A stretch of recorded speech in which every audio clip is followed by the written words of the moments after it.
Grüß, willkommen in einem Fragens video. Welcome to yet another exciting video, in this case episode 41 of my figure gaming video series. In this video, I'll be discussing painting 6mm figures and some of the optical illusions you'll need to consider.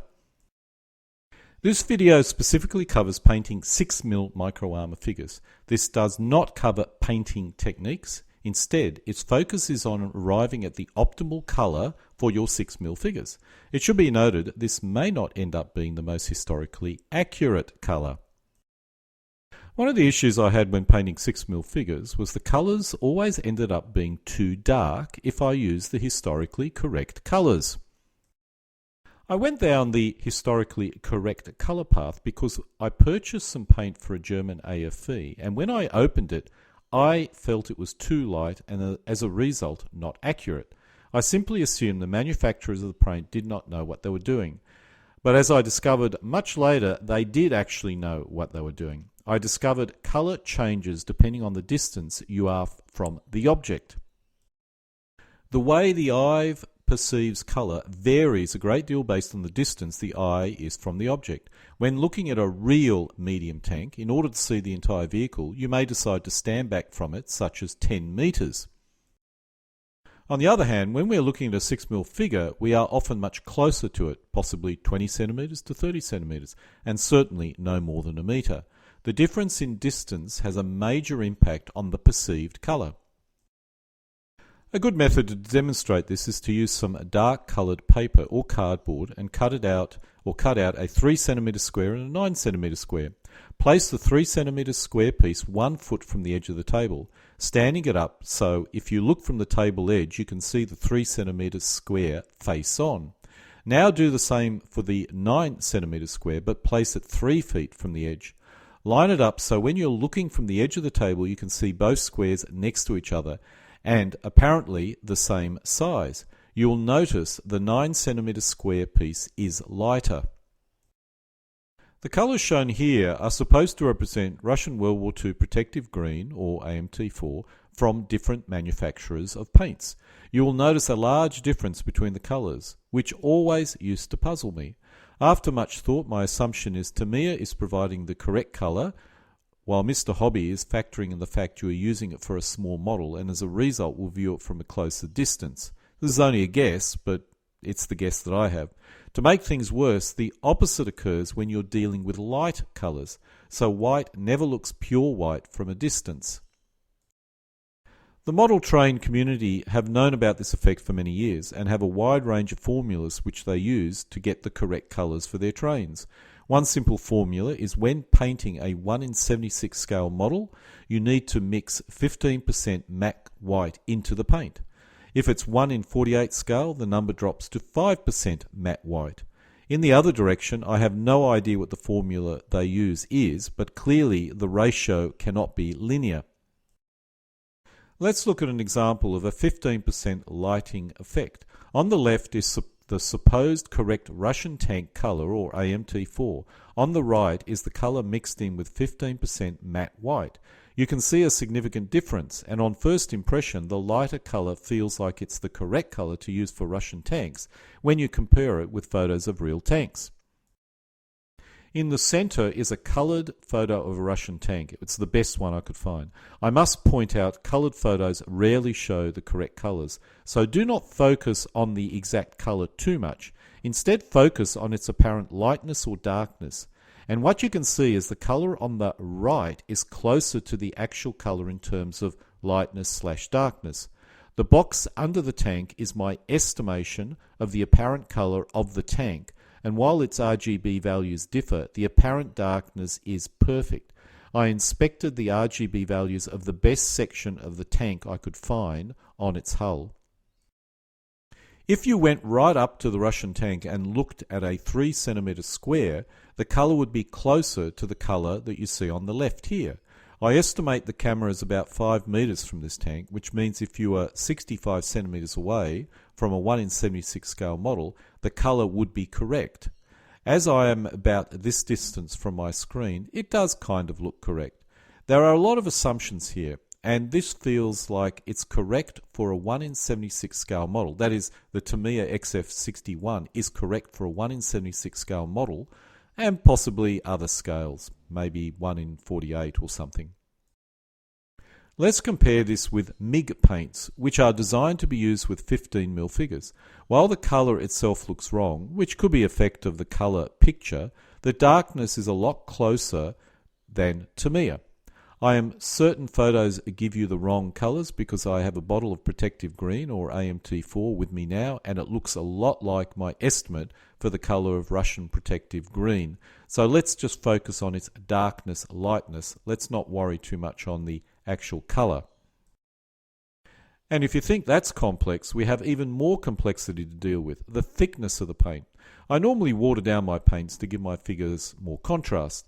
This way, the bits which stick up are lighter than the bits which are embedded in the figure. This has the effect of lighting up the paint. But even using this technique, the colour is too dark if you're using the historical paint colour. If we are going to select the best possible colour for, let's say, World War II Russian tanks, based on this example, the best choice would be Tamiya NATO Green, which I must admit I've heard many gamers state is the best colour for Russian tanks as well, particularly World War II.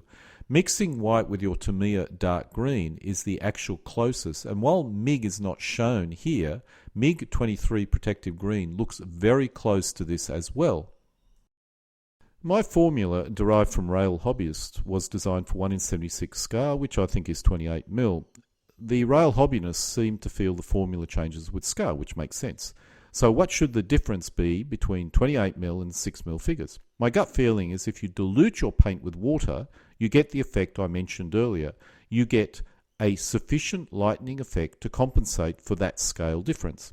We also need to remember the effect is not based on the scale of the actual figure, but the distance you view it. My railway formula is based on viewing the model from about 60 centimetres away, which is the distance you may also view 6mm figures, although I must admit 30 centimetres possibly the more reasonable distance that you would view those figures. So the lightening effect of diluting the paint does not need to be so great. At least that's my opinion. I could be totally wrong, and we would have to continue the lightening effect to really confirm this. If we go with a 30% matte white, the colours are shown in the image. This could also be correct, but does seem a bit light for me. The 30% figure is based on halving the viewing distance, which again is another wild guess on my part. The railway community claims that light colours need to be darkened, but really provide no values that I could find. I need to understand why the colours change, and my only guess is it's affected by the average lighting condition you are viewing it in. Most people sit in an environment which have colours all around them, which have the effect of darkening everything. Photographers normally use a 22% grey sheet to reflect light to get them a natural effect. So I'm assuming we all mainly live in a 22% darkened world, assuming that makes any sense to anyone. If this is correct, then when an apparent colour darkness drops below 22%, from a distance it will look darker. This is because the background 22% is merging in with the actual object's lightness or ability to reflect light. So white, which has an RGB value of 255, 255, 255, would look 22% darker over some unknown distance. If we use our 15% estimate, we need to mix our background colour into the actual colour on the ratio of 15% to 85% to get the correct colour in this case. On the left is pure white, and on the right is our white mixed in with the supposed background grey. This does seem reasonable, at least to me, and you can actually test this with the table edge experiment that I mentioned earlier. As I lack a table which is 5 meters in length, I had to extrapolate, but the whites were darker over a distance. If this theory is correct, then there is no change in colour by distance when the colour has an overall darkness of 22%. If we look at the German dark yellow, we can estimate that its black and white value darkness is 150, 150, 150. This is greater than our background value. So how would it be affected when we factor in background color values or darkness values? As you can see, there is a slight lightening effect, but it's not very great. If we look at Tamiya dark yellow, which is darker and possibly the correct German dark yellow colour, using Mr. Hobby may give you the correct level of lighting effect for 6mm figures in particular. In summary, this distance effect is greater for the darker colours and much less for lighter colours. Or put it another way, if the colour you're dealing with has an average of 22%, then the distance will have no effect. The greater the darkness or lightness, the effect by distance will increase dramatically. For my final calculation, I'll be using Tamiya's dark yellow, as I suspect Tamiya provides a colour which is the closest to the real colour used, or at least a colour that's probably designed for 176 models or maybe 132 scale model, bigger models. Based on this, my grand theory summary is as follows. The background light varies. It's darker when lighting conditions are poor and lighter when lighting conditions are brighter. I'm using a photographer's 22% background, but as an example, in a desert condition, it would be less. That is, your tank looks different in a desert compared to, let's say, France in 1944. When we view an object at 5 meters distance, I estimate about 20% more of the background light mixes in with the color of the object than if we view it from 60 centimeters. The reason why this is 20% instead of 15% is the example, which uses 15% mixed in pure white, uses real pure white, not background white. In this example I'm showing you now, we are mixing in with the background color, which is not pure white. Players can create a formula for this, but using RGB values only gives you a starting position.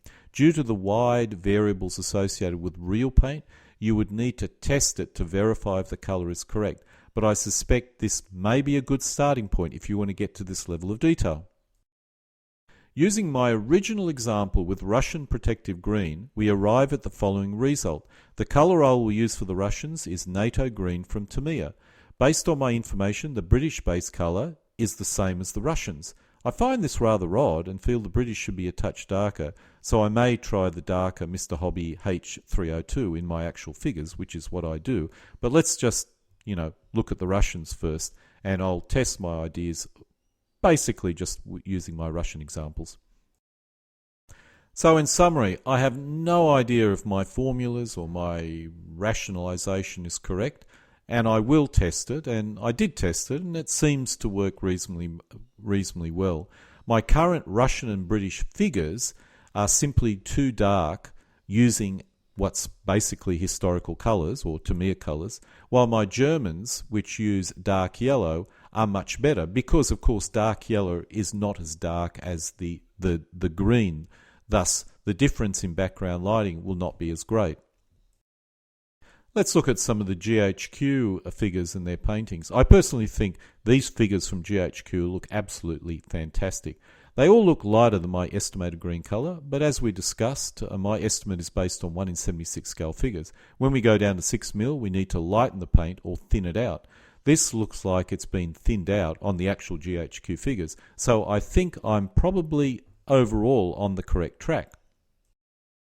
Unfortunately, because of the effect of distance, getting the correct colours for 6mm figures is probably a lot more difficult than getting it correct for 15mm or 172 or even larger scale figures.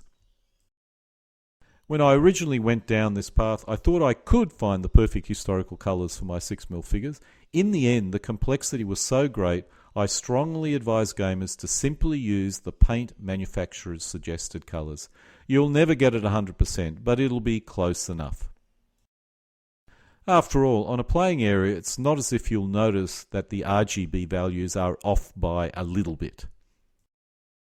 I have searched for as many painting guides as I can to determine the colours that I should use to paint figures.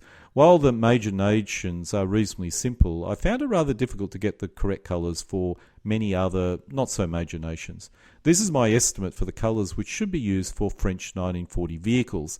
It has actually changed over time a little bit because I'm painting other vehicles which use different camouflage schemes, but I still basically use this general guideline for French figures.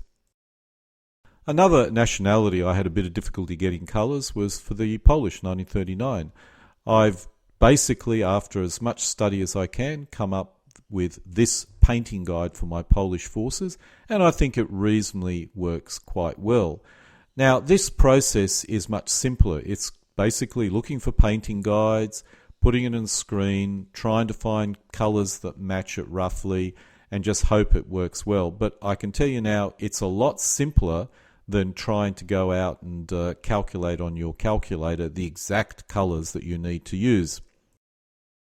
And so while I didn't actually come up with a single formula that all players could use to get the exact correct colour for your 6mm figures, I came up with basically probably what most gamers started with or have already considered is the best strategy, the gut feel strategy.